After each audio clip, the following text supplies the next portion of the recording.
Hey, everybody, welcome back to this live episode of Think Business. Looking forward to talking to CEO Steve Benson on Badger Map. Steve, it's good to connect with you. You also have a podcast, Outside Sales Talk, which is a great podcast. So I love what you do. I want to chat about this because you are the #1 route planner for field sales. You know, if I rewind, I'm 49 today. If I rewind, 25 years of doing sales, not having any clue, I could barely read a map, didn't know how to, get around, all the wasted time. And then when Google Maps came out, I was printing out like pages and pages of maps, right? So much wasted time. So I love this product. I want to start off though. How did you get the idea to do this? Well, so I was actually in outside sales for the first half of my career, and then about 10 years ago, I kind of saw what was going on with mobile developing and the Google Maps API developing. So all of a sudden, you could build applications on a mobile device with lightning fast mapping, and you could use Amazon Web Services for data and to kind of build a piece of software that solved this problem that I'd really had my whole career. So the building blocks of such a tool just hadn't existed before, and and the kinds of problems we solve, they've been around since the beginning of time in sales, right? It's what's my route? What's my schedule? What does this look like on a map? Who do I focus on, given where I'm already going to be? These are things that salespeople have always just, done in their head, done with pen and paper. And then, when digital calendars came out, they started using digital calendars. When Google Maps came out, they were able to do it on Google Maps to some degree. And then, when they used to have Rolodexes, then they had CRMs, right? And really what we were able to do is synthesize all those things together, right? We were able to bring together the CRM, and we work with lots of CRM systems. We bring together the CRM, and then we bring together mapping, we bring together routing, tools to help make decisions around who to focus on, given the constraints of where you're already going to be. But I guess the way this all came about ultimately was just I understood the problems because I'd always lived them, and it's just I was working at Google at the time on the Maps product and with mobile, with Android stuff, and so I was kind of working with the tools that could solve a problem that I had always had. So I'm not like the visionary genius CEO founder. I just it was kind of right in front of me. Yeah, what I love about the product is and the app is I don't think many salespeople think about they'll get a meeting, then they run out, and then they just go. They don't kind of clump meetings together because they're not really paying attention to their time in that way. And so we all waste about 80 hours a year just looking for our keys. And if we can find a way to save even 4 minutes a day, that equates to 24 hours a year. And so if I look at have you done any studies on the minutes saved? Because it's got to be huge, because to me, it's got to be hundreds of hours a year. Yeah. Well, for sure. It's we've found through our surveys that people using Badger are saving about 10 hours a week. Uh-huh. So, and that's a combination of not spending time figuring this out on their own, right? Because you can, with a proper tool for figuring out some of these problems and making some of these decisions, you can do things in minutes that would take a half hour or an hour if you were going to actually do them correctly. And so there's a bunch of time saved kind of on the planning end.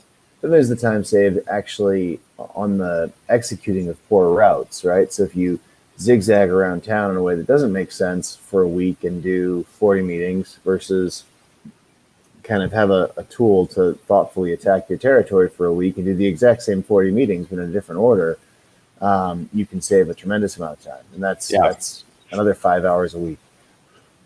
So, I was so gonna yeah, say, that if you just take those 40 hours and times it by 11 months, thinking like 1 month of vacation and holidays, et cetera, that's 400 hours a year.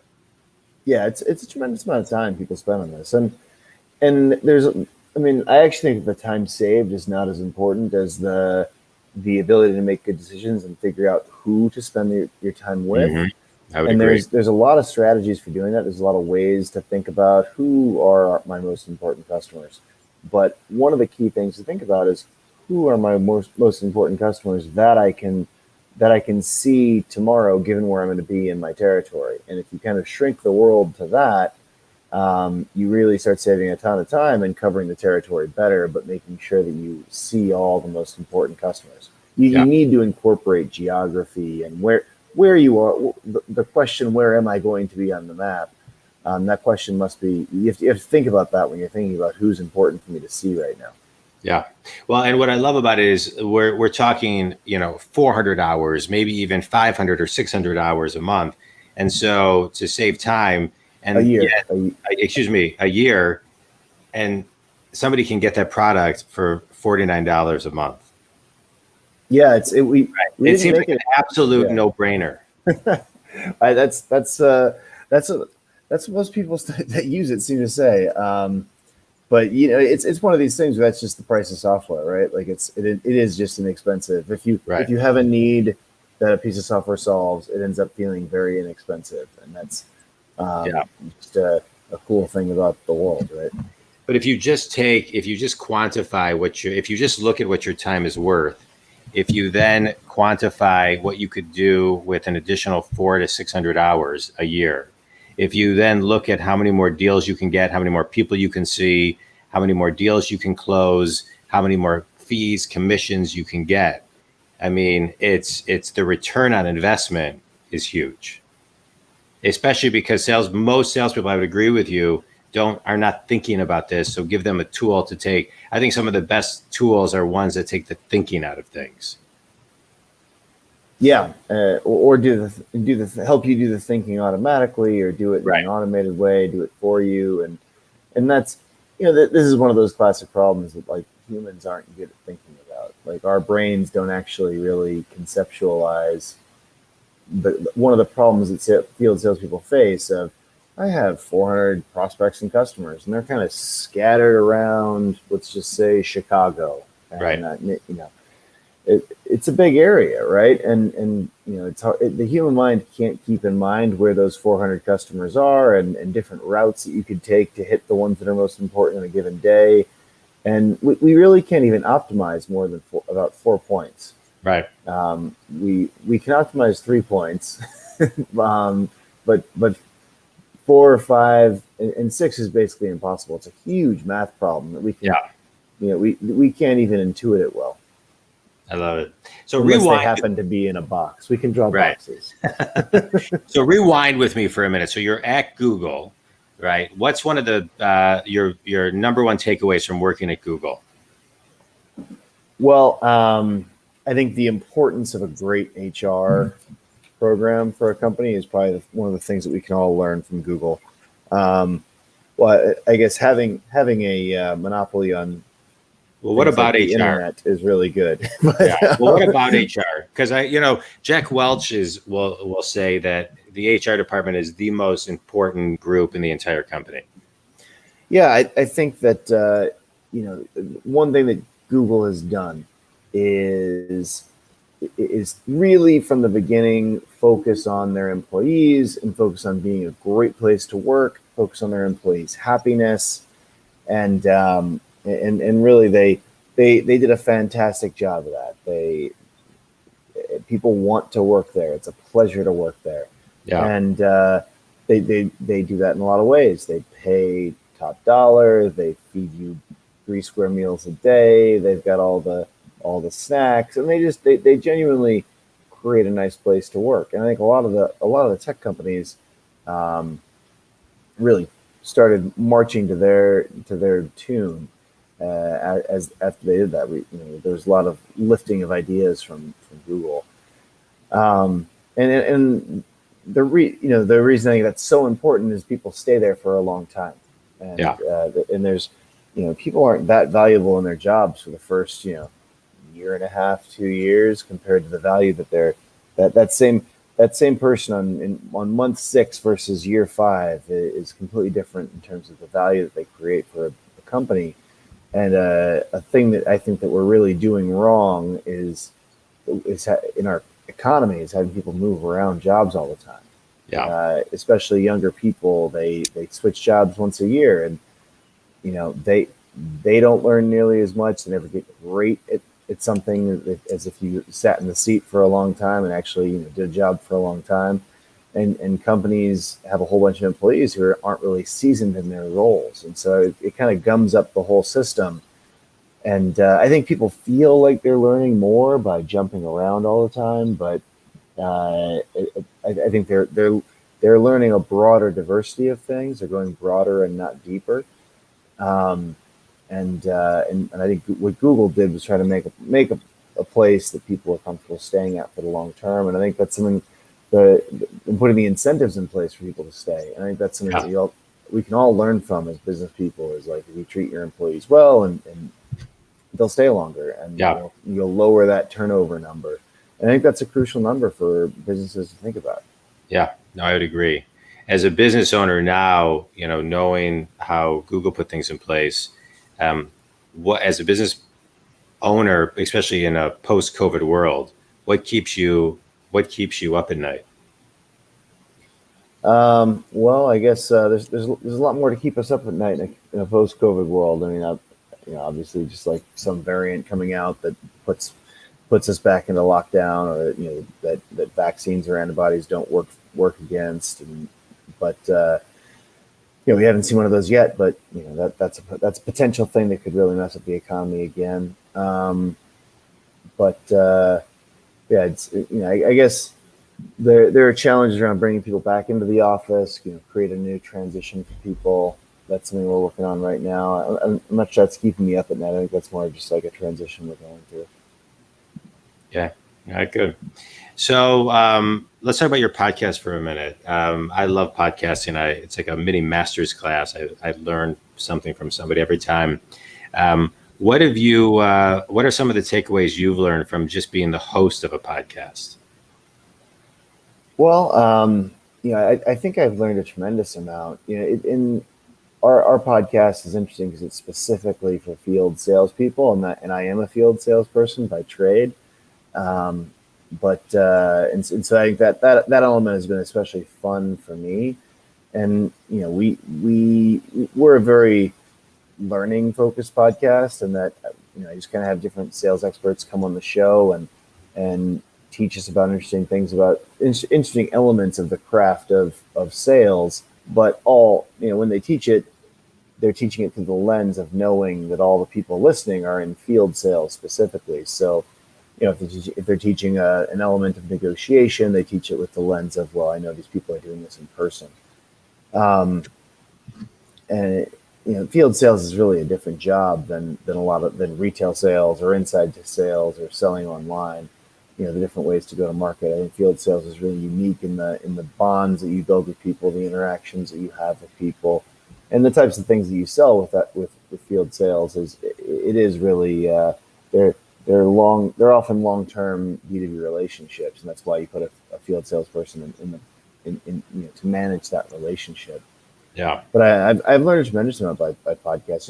I've gotten to know 150 really interesting people who specialize in different areas of sales. They're generally sales thought leaders. So there's been tremendous learnings around different elements of the craft of sales and different ways of approaching things. One thing that has definitely jumped out at me is how much there is to know. I really consider myself a pretty seasoned sales professional, but you realize how deep each one of these experts go in their different areas, and it's really I kind of feel like we're all just scratching the surface. Yeah, I agree. All right, quick speed round. You ready? Mm-hmm. All right. I Favorite was book born and for why? speed rounds. Favorite book and why? Favorite book is I guess specifically business book. is impossible to inevitable. And just because I learned so much from it, I've followed Jason Limpton for years. It's a book about how focused on the questions and problems that a software company runs into, and how to solve them and how to approach things. And that it was really invaluable for me. Yeah. Best piece of wisdom you've ever received? I guess, business wisdom specifically, I guess, when I was about 12, one of my dad's buddies who's in real estate took me out and in his car with him for a day and told me that I never to work for anybody else, but to always just, work for myself and, hunt eat what I'm able to hunt and kill, basically. Yeah. And I never took that advice from him until I was until I was in my mid 30s. But that proved to be very good advice. It's always good when the advice sticks with you and doesn't go away, and then you can kind of act on it. Yeah, I carried it around for 25 years or so. But yeah. Finish this sentence. One thing every salesperson needs to do more effectively today is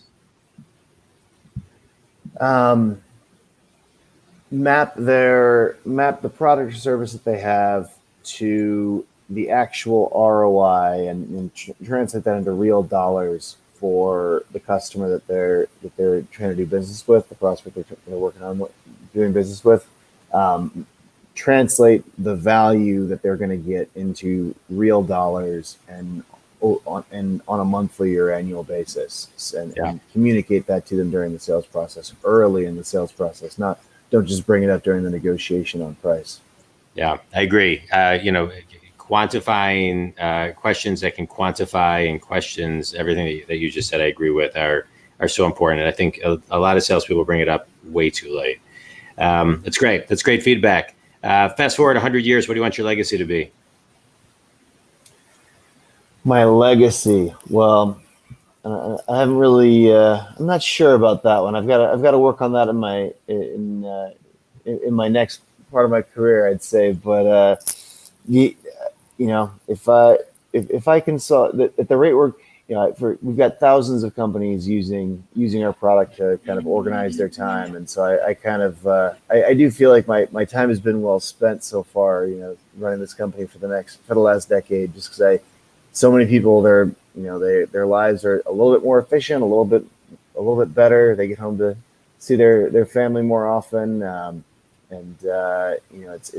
it's so many people that at this point that that's a good enough legacy for me. But I'll see if there's something catchier I don't know if that's memorable for 100 years. Not much is memorable for 100 years. I mean, what was happening 100 years ago? Teddy Roosevelt was doing some cool stuff. Who knows? Tell everybody, Steve, who your ideal clients are and how they can connect with you. It's really companies, or even an individual. One person can use Badger Maps, or a whole team can obviously use Badger Maps. But anyone who's a field salesperson, outside salesperson can use us. And the best way to get a hold of us, if you're interested in the product, go to the website, badgermapping.com. If you're looking to find me, LinkedIn, just you can search for Steve Benson, Badger Maps. When you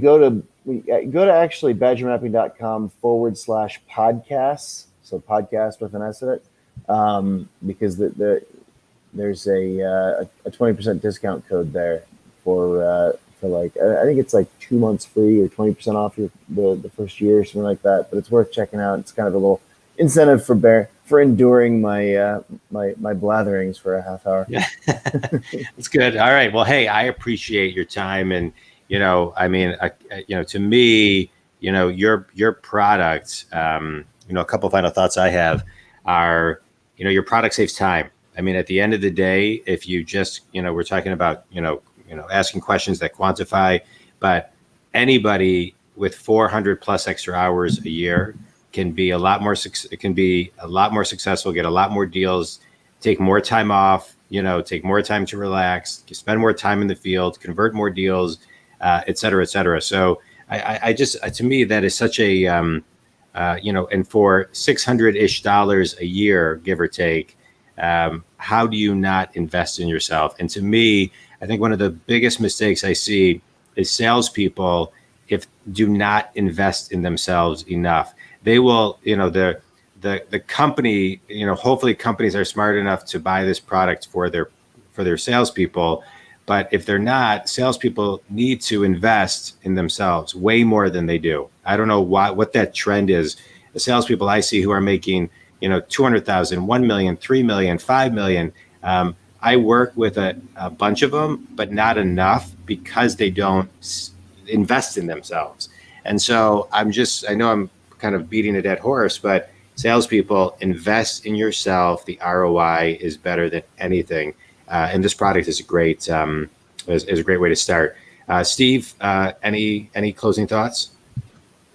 No, I couldn't agree more. I think there's so many ways to learn and so many ways to seek out knowledge, and sales is one of those things where it's amazing how the fun thing about this craft is that you can go real deep on it. I mean, you can just keep learning things. It's like, like a doctor can never finish learning. This is a similar concept where you can keep getting better and keep getting better. Yeah. I most of my coaching is one-on-one, and I'm starting to do keynotes again now that the world's coming back. But I actually started back in December a sales and business development coaching group for salespeople, with the idea that they don't invest in themselves necessarily with one-on-one always, but a group coaching model is more effective, or is more cost effective for many of them, because it's $100 a month and it's for 1 hour a week of live training, membership site, networking. It's great. And so invest in yourself. I think that's a great takeaway. Think community, feel free to go to my website, and you can invest in yourself by reading a little bit. You can download my book or my ebook for free at johndwoskin.com. Steve, tell everybody one more time how to get a hold of you. Best place to find me is LinkedIn. Just search for Steve Benson, Badger Maps. All right. I love it. Well, Steve, I appreciate you taking time to talk with myself and the Think community today. Have an awesome day, and Think community, thanks so much. Thanks, man. Thanks for having me.